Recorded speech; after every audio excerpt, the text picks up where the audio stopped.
최악의 폭염이 한반도를 강타하고 있는 8월 안타까운 소식이 전해졌습니다. 인천의 한 경찰서 의경이 폭염 속에서 열린 체육대회에서 축구를 하던 중 갑자기 쓰러져 숨졌습니다. 오늘 사망한 의경의 유족을 만나서 어떤 입장이신지 들어보고요. 이어서 전문가에게 자세한 얘기 들어보겠습니다. 유족의 경우 인터뷰 대상 보호를 위해서 익명으로 연결한다는 점 양해 부탁드리겠습니다. 선생님 나와 계시죠? 네, 안녕하세요. 예, 힘드실 텐데 나와주셔서 감사합니다. 자, 우선 돌아가신 그 최모 의경과는 어떤 관계신 거죠? 네, 저는 사촌 형입니다. 예, 그러시군요. 저 얼마나 또 마음이 아프시겠습니까? 처음에 이 사고 소식 들으셨을 때 어떤 생각 드셨어요? 처음에는 사실 그 현장에서 저희한테 자세하게 어떤 조치를 했고 그런 걸 알려주는 사람이 없었습니다. 그래서 저희가 백방을 뛰면서 정확하게 어떤 조치를 받았고 어떻게 대응을 해서 목숨을 잃게 됐는지 정확하게 조사를 해본 결과 저희가 생각해도 너무 어이가 없고 대응이 미비했던 부분들이 많이 밝혀져서 가만히 있을 수가 없어서 이렇게 이의를 제기하고 문제점을 지적하고 있는 상황입니다. 예, 이제 함께 생활했던 동료 의경들도 만나시고 대화를 하신 건데 어떤 문제가 네네. 제일 컸었나요?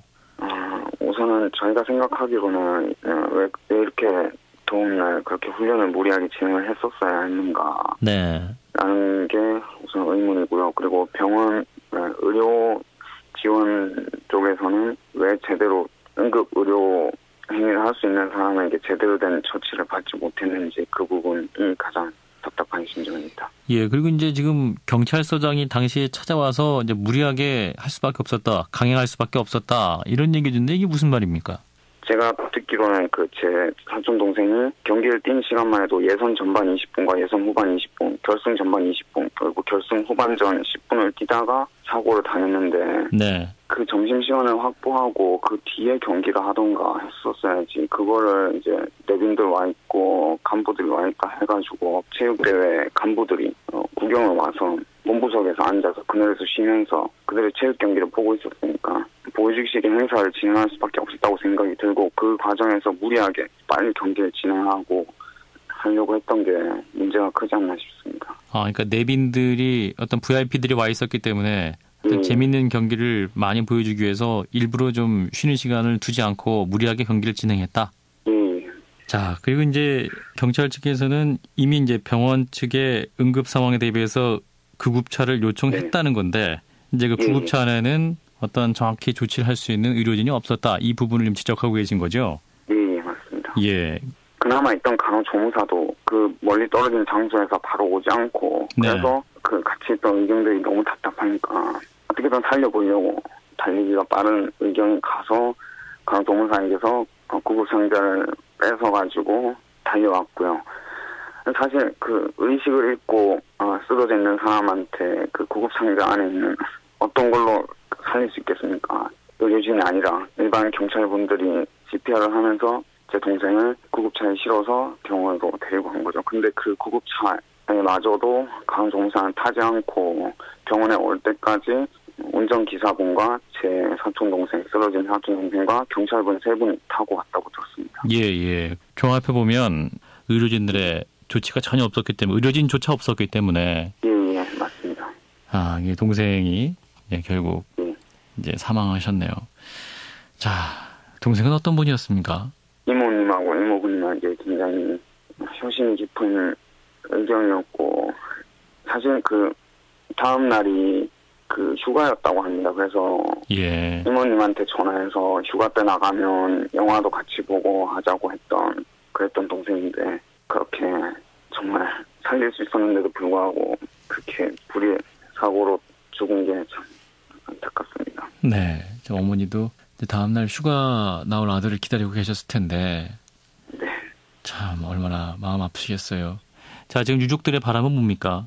저희는 이제 이렇게 정말 살릴 수도 있었던 목숨을 허무하게 보낸다는 게 납득이 안 되고 앞으로는 이렇게 허무하게 한 목숨이 사라지지 않도록 정확한 진상규명과 대책 마련을 해줬으면 해서 이렇게 전화통화까지 하게 되었습니다. 예, 감사합니다. 네, 바람대로 꼭 명확한 또 조치가 취해지면 좋겠습니다. 고맙습니다. 네, 감사합니다. 맞습니다. 네, 폭염 속에 축구를 하다가 사망한 의경의 유족을 만나봤습니다. 자, 이번에는 전문가를 연결을 해서 우리 구급차 응급의료 체계의 문제점은 무엇인지 짚어보도록 하죠. 의료소비자연대의 강태현 사무총장을 연결합니다. 사무총장님 안녕하세요. 안녕하십니까. 자, 이번에 구급차에 의료인에 해당되지 않는 간호조무사가 타고 있었는데요. 결국 응급처치를 못 받아 숨진 일이 벌어진 건데, 자, 구급차에 간호조무사만 타고 있었다. 자, 어떻게 이런 일이 가능한 건가요? 이와 같은 지금 사례에 대해서는 어떤 강행 규정 내지는 법규가 지금 없는 것으로 알고 있습니다. 네. 어떤 관행사의 응급 상황을 대비해서 응급차 내지는 의료인을 배치하는 규정, 그런 어떤 규정은 없는 거죠. 지금 의료법이나 관련 응급의료법에 의하면 이를테면은 이제 응급 환자가 발생해서 환자를 이송할 때는 구조사 내지는 이제 의료인들이 동행하도록 그렇게 규정을 두고 있습니다. 예. 근데 그거는 이제 이미 응급 상황이 발생했을 때인 거죠. 예. 다만 지금 이 사고는 어떤 경우냐면 그런 관행사의 응급 상황이 벌어질 걸 대비해서 응급차나 의료인을 배치하도록 하는 그런 관련 규정, 강행 규정이 없다는 거죠. 자, 그러면 이제 사전에 이제 미리 이런 행사 때 이제 구급차를 배치할 경우에 이제 설마 네네네. 하는 경우에 한해서 이제 그냥 간호조무사를 넣는 거를 병원이나 구급업체와 관이 서로 용인을 하거나 또는 그런 좀 낮은 수준의 가격으로 계약을 하는 관행이 좀 비일비재한 건가요? 어떻게 보십니까? 제가 알기로는 지금 이 사고는 해당 지정병원으로 지정되어 있는 것으로 알고 있고요. 만약에 지정병원이라면 거의 협조공문에 의해서 협조해주는 체제로 아마 이루어질 가능성이 높다고 판단되고요. 예. 그런 전제 조건이라면 서로 쌍방 간에 어떤 강행 규정이나 어떤 계약에 의해서 강제할 수 있는 그런 부분이 없다 보니까 거기에 비용을 지급한다거나 어떤 거기에 일정의 수수료를 지급한다거나 그런 규정도 전혀 없을 가능성이 높거든요. 이걸 강제할 수 있는 그런 규정도 없는 거죠. 그렇다 보면 이게 상당히 책임이 좀 모호해질 수 있는 그런 개연성이 있다. 이렇게 봅니다. 네네. 얼마든지 서로 용인될 수 있는 부분이 있는 거죠. 예. 그거를 어떤 법 규정에서 강제하고 있느냐, 계약법 외에 법 규정 강제하고 있냐는 것은 강행 규정이 없다. 이렇게 지금 보시면 될 것 같습니다. 예, 요즘 이 사회의 안전 문제 계속해서 심각하게 나오고 있습니다만 이런 응급 체계에 대해서도 보완점이 필요해 보이네요. 사무총장님 어떤 게 좀 보완돼야 될 거라고 보십니까? 결국은 이런 지금 상황에 대비해서 인력을 배치할 또는 어떤 구급차를 배치할 때는 그 구급차에는 어떤 시설과 어떤 것들이 배치돼야 되고 또 지금 어떤 인력을 배치할 때는 의료인 수준, 누구누구 어떤 수준에서 배치해야 된다는 이런 강행 규정이 사실은 필요한 거죠. 예. 그거를 위반하지 못하도록 강행 규정하는 것이 필요한데 그런 법을 만드는 것들이 굉장히 시급한 지금 상황인 거죠. 예, 강제 규정이 더 수준이 높아져야 한다는 그런 지적을 해주셨네요. 네네네. 네, 말씀 여기까지 듣겠습니다. 고맙습니다. 네, 감사합니다. 네, 의료소비자연대의 강태현 사무총장이었습니다.